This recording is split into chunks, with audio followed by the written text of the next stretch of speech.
Bonsoir, bienvenue à Tunis pour un débat exceptionnel ce soir. Nous sommes dans les studios de la télévision nationale tunisienne. Je peux même vous dire que nous sommes dans le studio que l'on appelle ici le studio du 14 janvier parce qu'il a été construit après la chute de Ben Ali. Il y a 2 ans, jour pour jour, le 14 janvier 2011, eh bien, le dictateur était chassé du pouvoir par la rue. Ils étaient alors descendus par milliers sur l'avenue Bourguiba à Tunis pour célébrer la liberté retrouvée. 2 ans après, où en est la Tunisie? Quels sont les défis qui attendent ce pays qui fait aujourd'hui l'expérience de la démocratie? Eh bien, on va en parler avec vous ce soir. Merci Merzia Labidi d'être avec nous. Vous êtes la vice-présidente de l'Assemblée nationale constituante qui est chargée de rédiger la Constitution. Vous êtes membre du parti islamiste Ennahda. Rallye Essaouia, bonsoir. Vous êtes ministre des Affaires sociales, membre du parti État catholique qui est un parti de gauche. Rafa Ben Achour, bonsoir. Vous êtes ancien ministre du gouvernement de transition de Béji Caïd Essebsi, membre du parti Nida Tounes qui est aujourd'hui dans l'opposition. Et puis avec nous, Habib Kazdagli, bonsoir. On vous connaît bien en France. Vous êtes le doyen de la faculté des lettres, des arts et des humanités de la Manouba. Vous êtes accusé d'avoir giflé une étudiante qui portait le niqab. Il y a un procès actuellement. Vous réfutez ces accusations. Le verdict, ce sera d'ailleurs le 17 janvier. Et vous vous battez pour que le voile intégral ne rentre pas dans votre université La Manouba. Vous venez de publier un ouvrage qui est sorti d'ailleurs aujourd'hui. Vous racontez l'histoire de la Manouba, chronique du Manoubistan, et c'est aux éditions Cérès. Alors avant de vous donner la parole à tous les quatre, on part là où a commencé la révolution et là où elle se poursuit peut-être. Sidi Bouzid, 2 ans après la chute de Ben Ali, c'est un reportage de Noreddine Béziou et Clémence Dibou. Il est devenu pour beaucoup l'une des principales figures du printemps arabe. À Sidi Bouzid, au centre du pays, le nom de Mohamed Bouazizi figure partout. Ce vendeur ambulant s'était immolé dans cette ville le 17 décembre 2010. Un geste de désespoir qui avait déclenché la révolte tunisienne. Mais 2 ans après le début du soulèvement, les habitants ne voient toujours pas de changement. Pour moi, rien n'a changé. Les responsables ont changé, mais pas les mentalités.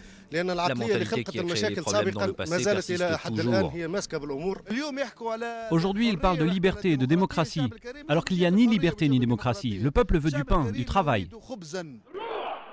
En décembre 2010, le chômage endémique avait poussé de nombreux jeunes dans les rues du pays.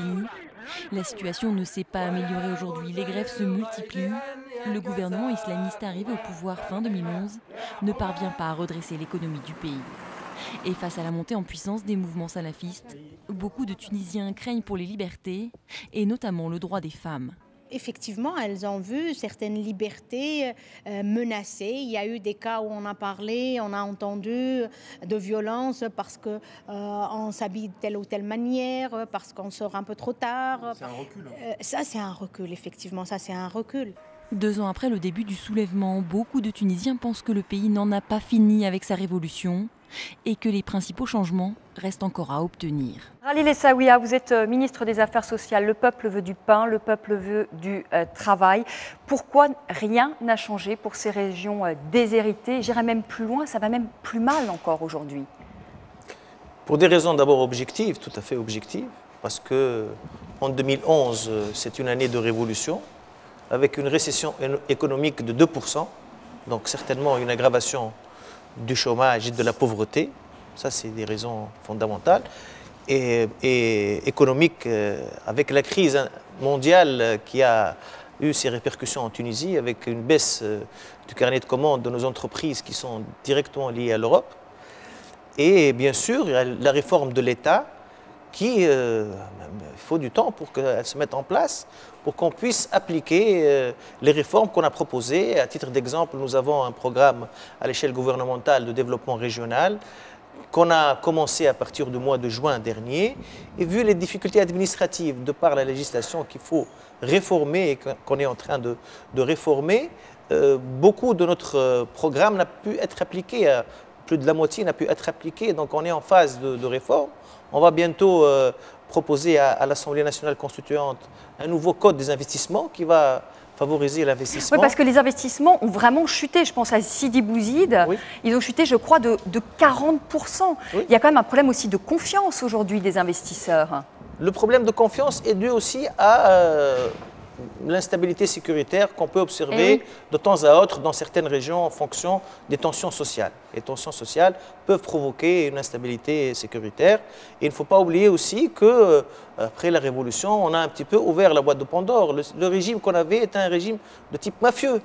Donc il était basé sur des groupes mafieux qui contournaient la loi, qui faisaient de la contrebande, qui faisaient des actes délictueux. Et qu'aujourd'hui, le parrain n'étant plus là, il y a beaucoup de cap au régime, comme on dit.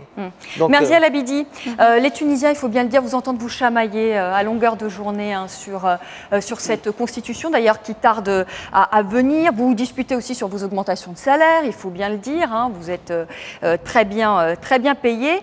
Est-ce qu'ici, à Tunis, finalement, est-ce que vous n'êtes pas loin des préoccupations des Tunisiens? On rappelle quand même le taux de chômage aujourd'hui en Tunisie, il est de 17%. Tout d'abord, si on se chamaille, ce n'est pas à cause de nos salaires, pas du tout. D'ailleurs, ça a été, je pense, discuté une seule fois en séance plénière et c'était normal parce qu'ils doivent être, ces salaires, décidés par une commission financière et administrative de l'Assemblée, mais aussi par les représentants de différents groupes électoraux parlementaires. Mais vous savez, à force de marteler une information, elle devient une vérité.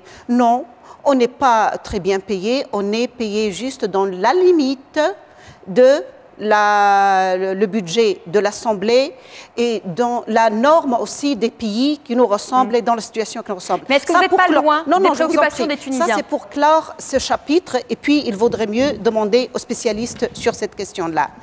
Par contre, c'est vrai qu'on discute beaucoup et pas seulement sur la Constitution, et on a fait déjà le débat général sur le premier chapitre, à savoir l'introduction ou bien le préambule et les droits fondamentaux, les principes fondamentaux, mais on discute beaucoup justement lors des séances de débat avec le gouvernement.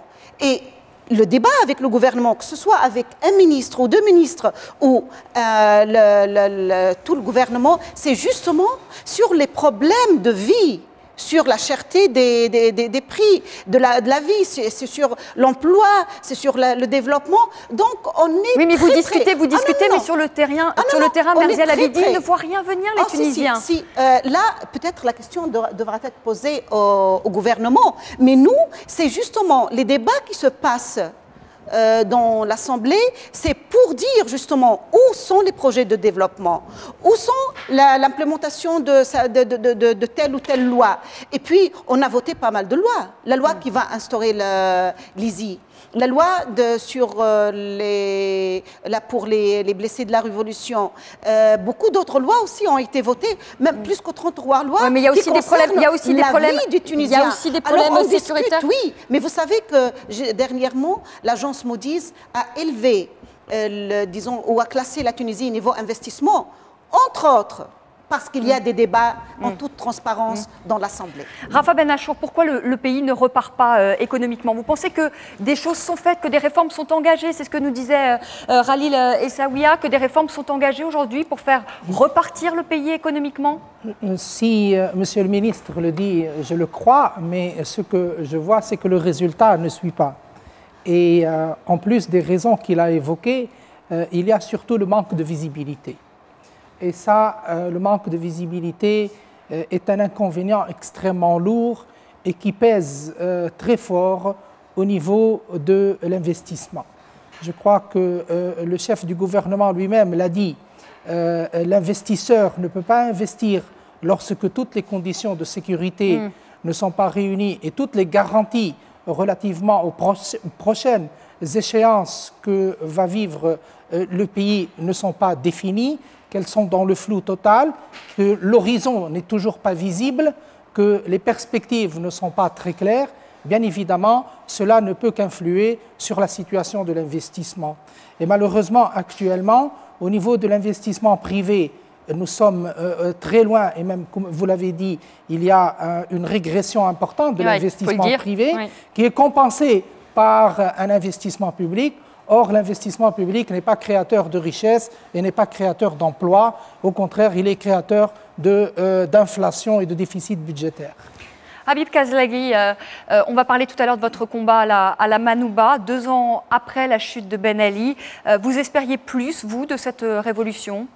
Absolument, surtout les jeunes. Les jeunes, parce que vous êtes en contact avec ces jeunes. Et les jeunes, on le rappelle, parce que la situation économique des jeunes est terrible aujourd'hui en Tunisie. Le taux de chômage des jeunes est extrêmement élevé. Hein. Absolument, et surtout, 30%. on n'aurait pas interpellé le gouvernement si le gouvernement n'avait pas tant promis. Enfin, ceux qui gouvernent aujourd'hui n'avaient pas tant promis.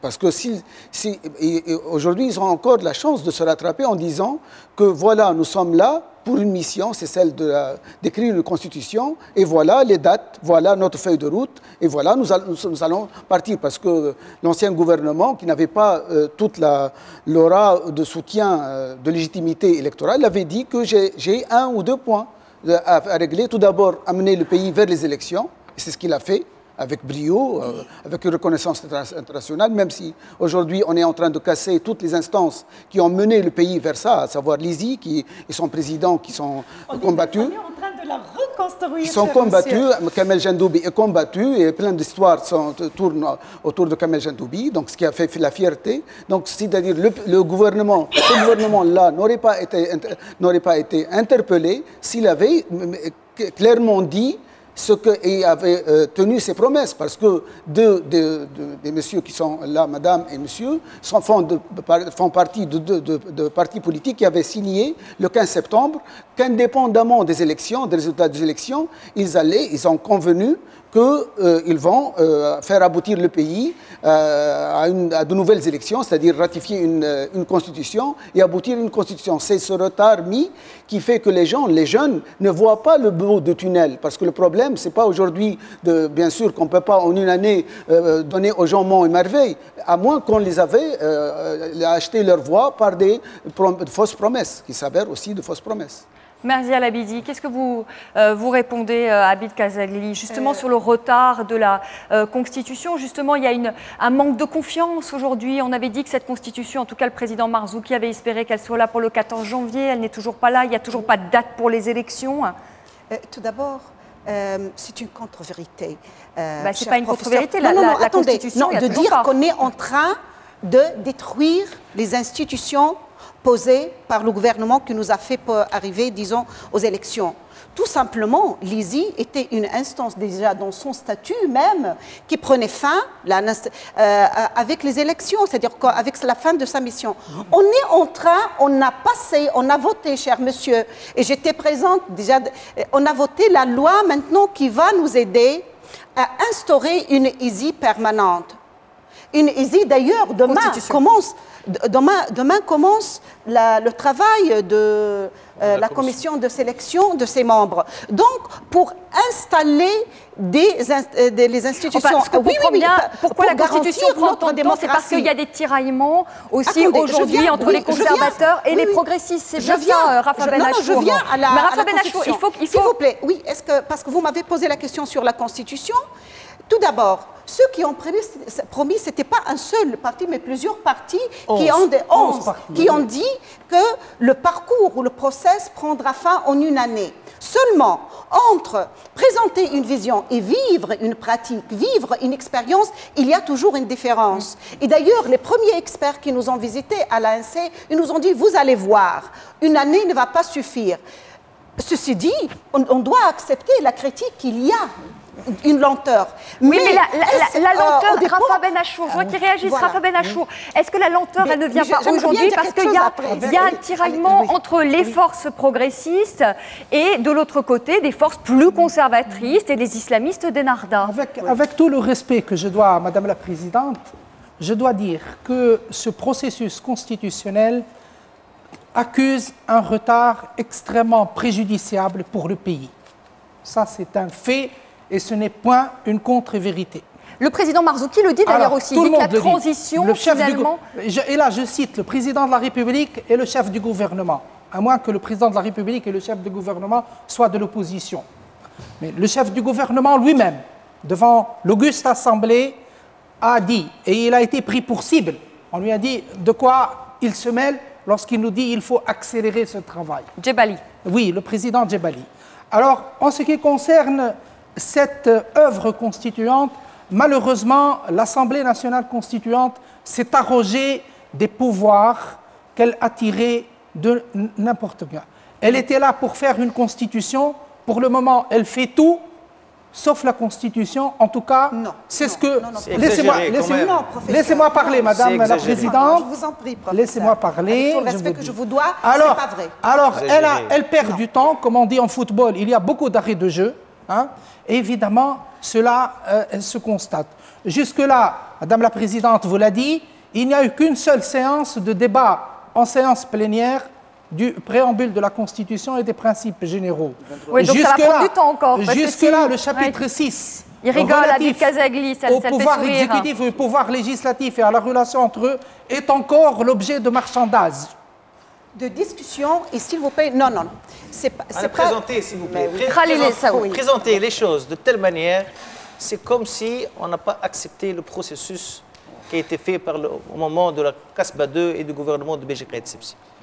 Parce que, qu'est-ce qu'on veut dire? L'Assemblée n'est pas en train de faire son travail et que la Constitution n'est pas en train de réaliser. Alors qu'on voit qu'il y a des débats intenses. Il y a eu même un débat dans les régions, avec les associations, avec tous les partis politiques, avec toutes les associations dans les régions, donc un débat large. Ce qu'on veut, c'est que le peuple s'approprie cette Constitution. Et ça met du temps.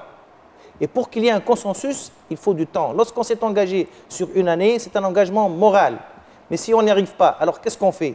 On élimine le processus, on est en train de le continuer et de l'accélérer. Quant à l'échéance politique, je suis tout à fait d'accord que l'échéancier politique est très important, la visibilité est très importante pour rassurer les investisseurs. Tout à fait d'accord. Voilà. Mais retenez quand même que c'est le gouvernement qui a proposé des dates. Que c'est quand même le gouvernement qui a proposé des dates et qui, lui, a dit accélérer. Donc, c'est qu'il y a une volonté politique du groupe de partis qui dirige le pays aujourd'hui d'accélérer le processus. Oui, il y a une volonté d'accélérer le processus, mais aussi tellement de disputes, finalement, entre les uns et les autres. Nous avons un champ politique très éclaté. Vous voyez le nombre de partis, vous voyez le nombre de députés qu'il y a de différents groupes politiques. Nous avons plus d'une trentaine, peut-être 35 ou 36, Madame la Présidente me corrige si je me trompe, qui ne sont sans étiquette politique aujourd'hui. 47. 47, voilà.